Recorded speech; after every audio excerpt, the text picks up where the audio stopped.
ठीक है। Yes sir. ये पहली चीज है कि जो नाइट्रोजन है वो तो आराम से पी पाई ओवरलैपिंग करके स्ट्रॉन्ग पाई बॉन्ड्स बना सकता है, लेकिन जो बाद वाले मेंबर्स है वो नहीं बना सकते। ठीक है। तो इसी के कारण नाइट्रोजन जो है डायटोमिक फॉर्म में हो जाता है, क्योंकि वो ट्रिपल बॉन्ड बना के अपनी वैलेंसी पूरी कर लेता है। देखो, that's why nitrogen exist in diatomic form.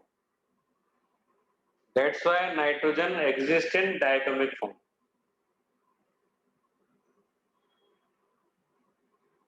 लेकिन फास्फोरस जो है वो इस फॉर्म में तो पाया नहीं जा सकता, क्योंकि वो ट्रिपल बॉन्ड बना ही नहीं सकता, स्टेबल ही नहीं है पाई बॉन्ड। तो फिर उसको क्या करना पड़ता है, इस तरीके से काइट की स्ट्रक्चर में जाना पड़ता है।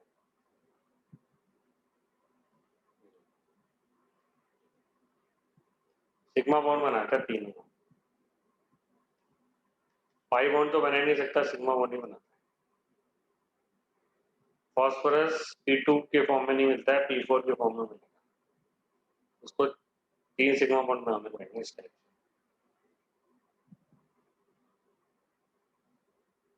Sigma bond, sigma bond, sigma bond. यहाँ क्या है, एक सिग्मा, तो पाई तो बना ही नहीं सकता फास्फोरस इस टाइप से।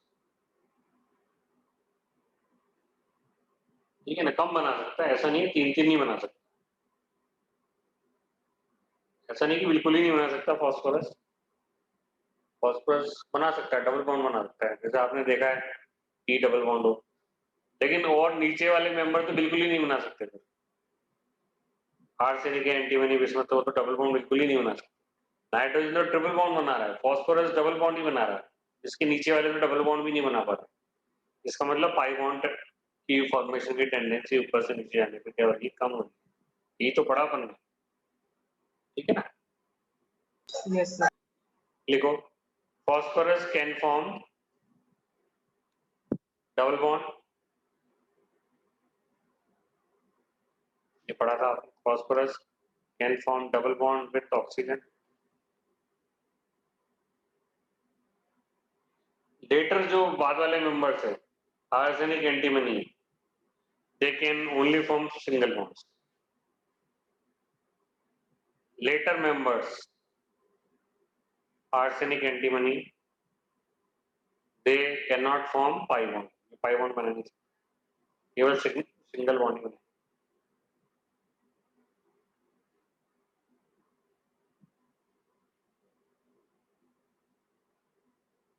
Sir phosphorus can form double bond के बाद क्या बोला था? लेटर मेंबर्स जैसे एंटीमनी, इस पर later members can form single bond.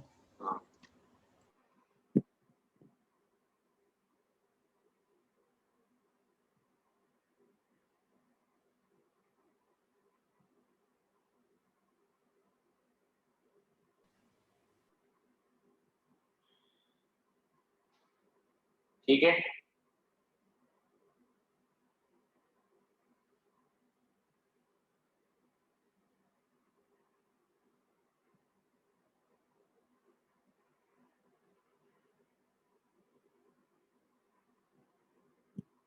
With itself भी लगा,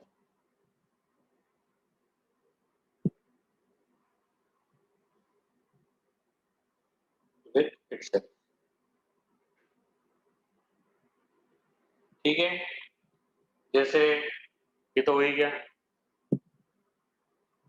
अब जो नेक्स्ट थिंग है वो ये है कि नाइट्रोजन में क्या एब्सेंट है, डी एब्सेंट है, तो डी पाई पी पाई तो बना ही नहीं सकता, लेकिन इसके बाद वाले डी पाई पी पाई तो बना सकते हैं। Yes sir. नाइट्रोजन में nitrogen has no D, D के पास है ही नहीं, उसके बाद डी है ही नहीं, so can't form D by P pi. But phosphorus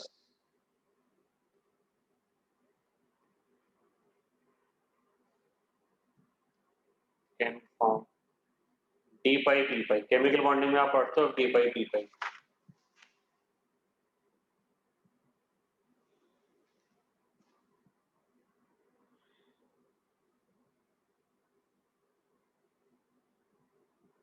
पढ़ते नहीं पढ़ते? Yes, sir.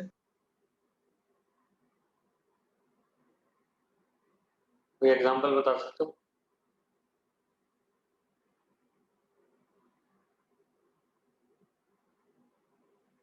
PCl5. Correct. हाँ, d pi p pi आ जाएगा.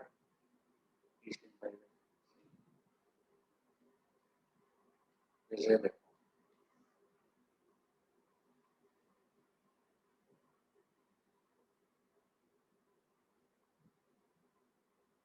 इसमें पाई बॉन्ड बनेगा क्या?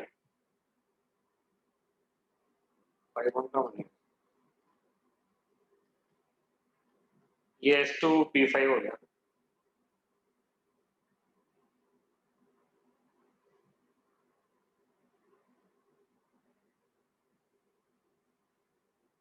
d pi p pi में नहीं बनेगा. डबल बॉन्ड तो है नहीं इसके अंदर.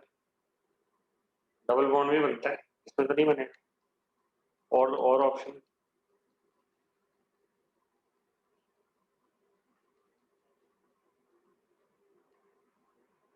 और बताओ. PO4 माइनस 3 में बन सकता है? कोशिश करते हैं बनाने की.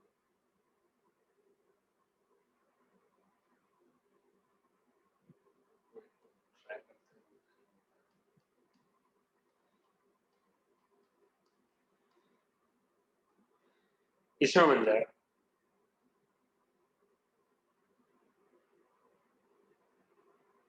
ये बन रहा. ये d pi p pi है. और अब खोल के बता देता हूँ. फॉस्फेट में बनता है d pi p pi. देख लो बना के बताओ.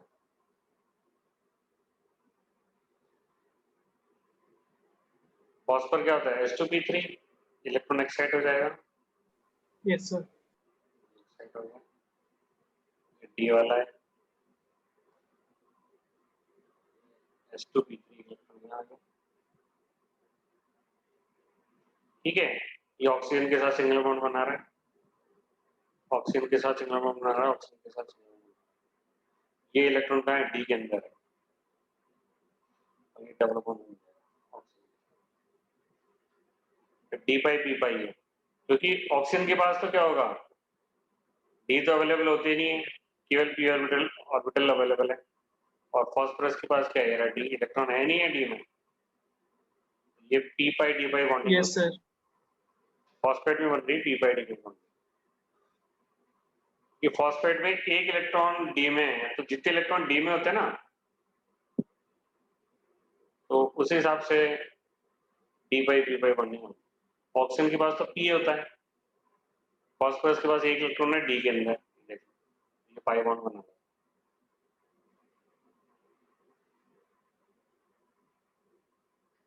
ठीक है. Yes, sir. समित आ रहा नहीं आ रहा? थोड़ा कुछ समझ में? युवराज Yes,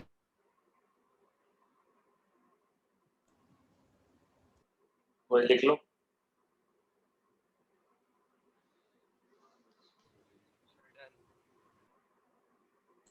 सर आज सुबह में वो क्या बोलते हैं इसकी क्लास हुई थी? नहीं हुई थी ना?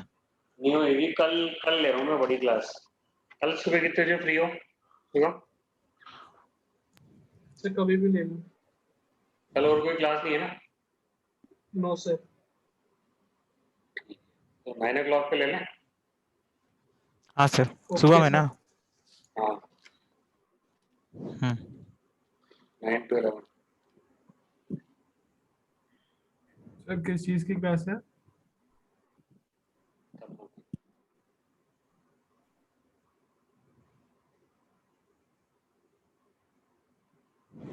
ठीक है.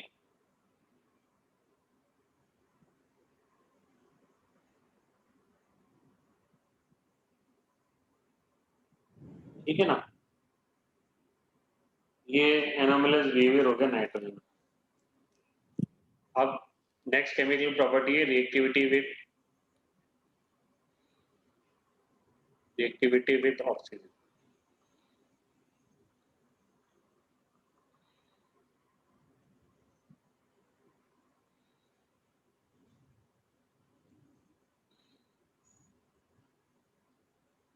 दो तरीके के ऑक्साइड बनते हैं इसके, एक E2O3 P2O3 P2O5,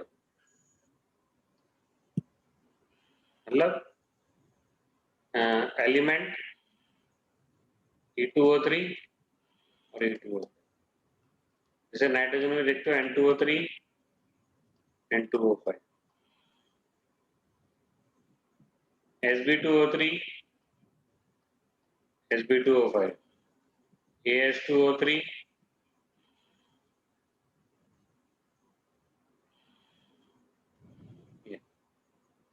तो लिख लो, they form two types of oxides.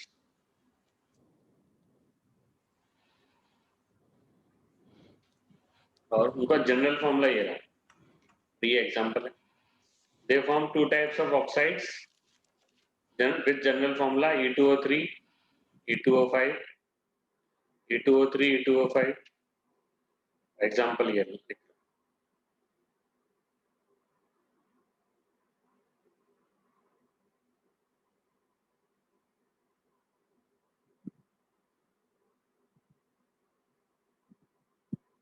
अब इनमें से एसिडिक ऑक्साइड कौन सा होगा?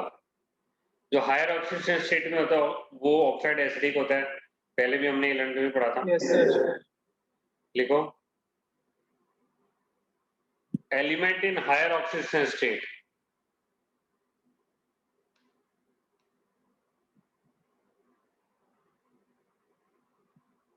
will be more acidic,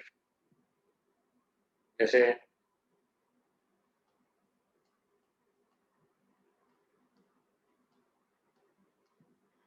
ये एसिडिक कैरेक्टर हो गया, एसिडिक कैरेक्टर।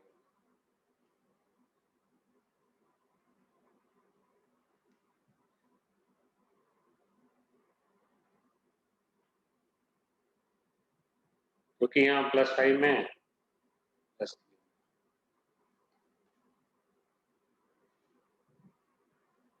लेकिन अगर आप कंपेयर करते हो N2O5 और P2O5, वो एसिडिक कैरेक्टर इसका ज्यादा होता है, क्योंकि ऊपर से जाते हैं तो एसिडिक कैरेक्टर कम होता है, बेसिक कैरेक्टर बढ़ता है। ये तो हमेशा ही लिखो, फ्रॉम टॉप टू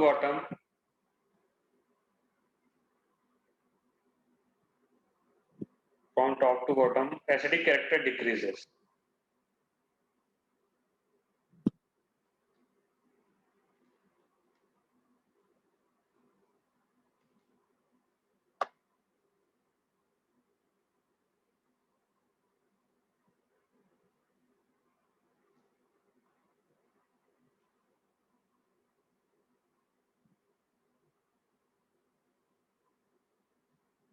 ठीक है ना? Yes, sir. ठीक है, बाकी अब हम कल करते हैं।